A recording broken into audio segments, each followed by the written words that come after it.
Hello everyone, and welcome back to another episode of me trying to learn Demo. I actually hit my peak this round, but I personally didn't feel like I played too great. Everything just kind of felt a little bit off. Obviously, I'll have the specs on screen every single round. Double Warlock here versus double Melee. Honestly, not too bad, pretty decent matchup. If you are the double Melee, you want to go towards the Demo in this situation. Amazing Ring of Peace by the Monk. That was actually incredibly clean. But yeah, you always want to go towards the Demo because the Affliction is going to get passive damage off regardless. Enemy Shaman actually saving me there with the static totem. But yeah, you want to go on the Demo. You want to stop the cast. Affliction has too much just passive damage. So if you let the Demo free cast, you're just going to fall apart.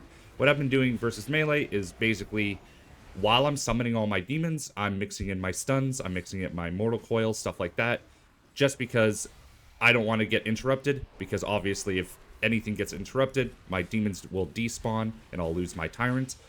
I did have 4 dogs out at once, that's the amazing part. Polymorph, you see me going in melee here because I want somebody to damage me. I want someone to break it, nobody does. So what I'm doing in this situation when I'm left alone is I'm mixing in dooms, I'm mixing in getting my doom brands on, unless I see somebody around the 50% mark, and then I want to really nuke them. One thing I am messing up though is by habit, I'm just summoning my Vile Fiend, and then it's putting it on a long cooldown. I don't have it for my Tyrant. This round I'm making just a bunch of mistakes. Summoned my Vile Fiend too early, summoned my Obelisk too early. Just a lot of mistakes, but thankfully our healer's really good on mana still. The Affliction Lock is absolutely trying to survive anyway. He's kind of getting trained, which is leaving me to just work on PL duty and damage duty. Now, playing against Shaman can be rough, but not too rough if you're double range. Shaman is really good versus melee, just simply due to static totem. It's why they jump like 2 to 3 spots in the rankings in 2s, because 2s is just full of melee. Static totem just kind of dominates them. Now, this is where I'm kind of getting worried, because I look down my damage. I'm not doing a crazy amount compared to the Demon Hunter, so I really want to start focusing on my dooms, focusing on my doom brands. And I should be targeting down some of these totems. That's probably a mistake by me. We see the monk get super low, so usually what I've been doing is if somebody gets low, like I'm talking like 30%, I immediately swap to the healer and throw a fear. Because if they've already used their CC clear trinket, then they're going to get hit with a 6-second fear that recently got buffed. So that's a good opportunity to fear them, finish off that last 30%. And this is the area we want to see. Both enemy DPS down to about 20%, and the healer is cooking right now. Both healers, I do fear the Shaman, but unfortunately the Demon Hunter does line of sight. Going into round 2, we are with the Monk right now. Going against the Affliction Warlock, I always run Observer versus casters, especially Affliction Warlocks, because they spam abilities. And there are some rounds where I'll have my Observer doing the most damage of any other spell if you're against certain team comps. Especially if you're against triple caster, you just kind of have to run it at that point. So what my game plan going into this round was fear the Warlock, CC him as much as possible, and then just focus the Demon Hunter. Because as we saw in the last round, the Demon Hunter line-sighted, I'm kind of just hoping for that again. Once I get my Tyrant out, basically what I do is I tab target and I put Doom on everyone, and you can see my 3 Soul Shards juicing up. It means I have to cast less Shadow Bolts, I have to rely less on procs. But one thing I did mess up this round is I didn't spread my Doom brand nearly as much. I did decent in some rounds spreading my Doom, but my actual Doom brand, that fell off a cliff pretty hard. Now, what I've been doing in a lot of these rounds is, since I don't have to kick anything on the other two too much, I mainly just save fears and stuff for the Shaman. I've been saving a lot of my Mortal Coils, my Shadow Furies, my interrupts for the Warlock, actually.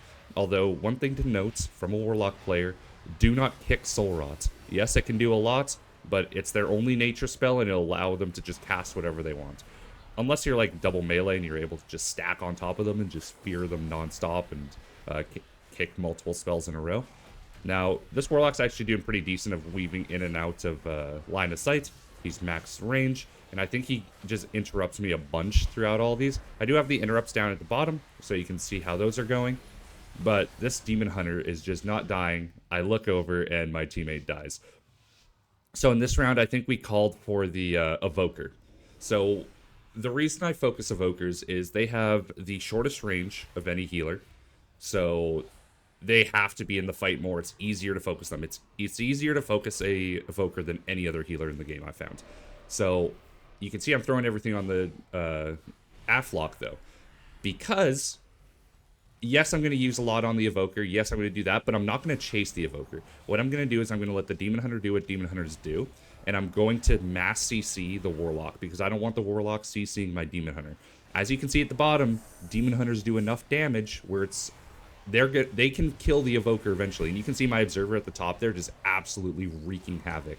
I think this is actually a round where my Observer did more damage than anything, because that thing can hit non-stop. It has no internal cooldown. It can't be, I think it can be kicked, I'm not sure. And it hits for 10% of somebody's health. And especially as the season goes on and as people get more gear, Observer naturally just gets stronger, because people have more health. We see, even though I was focusing the Warlock the entire time, the Demon Hunter does finish it off. Now we're with the Shaman now, and basically all I need Shamans to do is Static Totem, especially versus melee. If you can Static Totem a melee, a Demo Warlock can just absolutely run away with it. So you can see here, I actually got pretty lucky in a couple of these rounds where I wasn't being super focused. I am running I'm not running Obelisk whenever I'm against the Warlock, just because I-Beam is just, it's too strong. It's too strong versus certain specs. Now, specs that don't cast a whole lot, like big long casts, it's not too crazy, but something like an Affliction Warlock where he's casting something constantly, because I believe it does count when he puts dots on people, and that's why it's so strong. Well, now, one thing I messed up is I used it way too far here. So you can see my Observer's just sitting up there like a goon, not doing anything. But now everyone comes out. I go back on the Warlock. I'm actually not too worried about the Demon Hunter in these rounds. I don't know what it was, but the melee just weren't threatening me nearly enough. They were really focused on my teammates. So we're 1-1 right now, going for the Warlock. I'm missing a lot of dooms here. What am I? This is the thing about rewatching your gameplay. You notice a lot of the mistakes you make. So ever since the fear buff, I've been focusing more on spam fearing healers, spam fearing DPS, because now that it doesn't break instantly, it's actually a lot more useful. So people might think, oh, fear was always amazing. Well, the problem with fear was if I was to fear like a melee, a Hand of Gul'dan would break the fear. Like it was paper. I even stopped taking the talent that buffed my fear, how much damage you can take before the fear is broken, and a single Hand of Gul'dan would still break it. So like it kind of did need a buff. I don't know. I would have been okay if they reduced the duration by a second or two, because when you hit it on a range that has nothing, yeah, they're eating like a full 6-second stun, and it's rough. So I don't know how balanced that one is, but for the moment, I'm not complaining. So right now, my monk is just getting absolutely focused, but this monk is actually really good with his Ring of Peace. As you saw in the first round right off the bat, he does really good with this Ring of Peace. The Shaman's using his Static Totem. I don't know why. Maybe I'm just getting to a decent ranking where people use their utility properly, but it kind of feels nice. So we're against the Evoker right now, but we didn't call to focus him, just because the monk does so much damage and I'm able to split, and I wasn't confident that the monk would be able to solo the Evoker like the Demon Hunter did.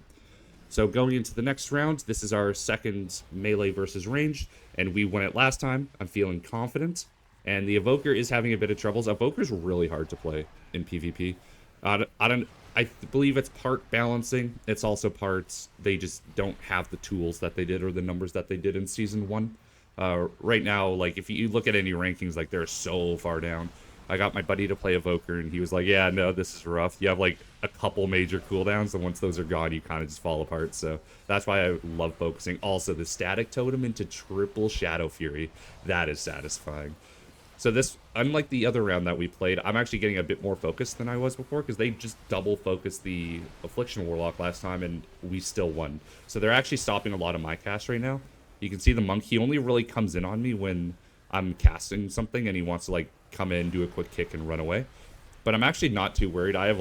Warlocks have a lot of mobility, and with two Warlocks, it's very hard to catch them. So there, I used my Shadow Burn instant gateway. I probably could have gotten close to my gateway, but I had like a giant slow on me. Once again, out here, I think sometimes I'm casting Obelisk early because I'm like scared and I want to get some more casts off, but I don't think that's the move. So right here, I'm trying. I got my Human Racial, which gets me out of stun. So for my gear, I don't actually use the CC removal trinket. I haven't found too much of use for it right now, mainly because I found in these early lower ranked arenas, it's more about how much damage you can do instantly. And you see, there, I saw both of them were at 20%. I hit the evoker with a 6-second fear, and we instantly win the round, because I've won so many rounds like that where you just fear the healer when somebody's low and they can heal, and you just win the game right there. So here we are against the warlock again. We are also with the demon hunter, so I'm feeling confident in this one. I throw some early CC on the warlock. I go around, start spreading my dooms. I need to find a way to like not have my menus open, because as you've seen, this has happened like 3 times here. I get lassoed, use my human racial. But yeah, going back to my past point, the reason I use the human racial, because I know basically if you have the trinket and you have the human racial, if you use the human racial, put your trinket on a 1.5-minute cooldown. But so a lot of people don't play human for that reason. I just liked human. It's what I've played forever. And I don't use the CC trinket right now, mainly because in these early rounds, they don't last long at all. So I think a lot of it comes down to who does the most amount of damage in the shortest amount of time. So that's what basically how I've been basing it. So human racial is completely fine for me. So going into this match, I've kind of left the healer alone a little bit, which is something I don't like. I really need to, watching this back, I really need to keep my doom uptime higher. Like, I'm sitting here with 2 shards, nothing's loading. Like, I'm pretty decent with using it, like, while I'm on the move. That's fine. But one thing, I just need to keep more of an uptime on it, so I can just be sitting at 5 shards the entire time. Looking at interrupts down below, everyone's just spam kicking everything. I think it's literally just the warlocks getting kicked nonstop. I checked after this. Me and the warlock only kicked each other. We never kicked any of the healers. It was just me and him beating up on each other. So, what should you kick versus an affliction warlock? You don't want to kick Soul Rot. You want to kick something like Malefic Rapture, Shadow Fury, Fears, stuff like that. There's other things that you can kick, but Unstable Affliction can be okay. But also, to any healers watching, please do not dispel Unstable Affliction if the person is below 50% health, because it will do like 300,000 damage. It hurts, and I think that's what happened with the evoker here. I think he dispelled it so much because there was 16 dispels. But that's going to be me done. Thank you guys so much for watching. I appreciate it. I will see you in the next episode. Be sure to go follow my Twitch. I stream WoW Arena every single Tuesday, and hit that subscribe button because I will be doing weekly uploads of World of Warcraft Arena.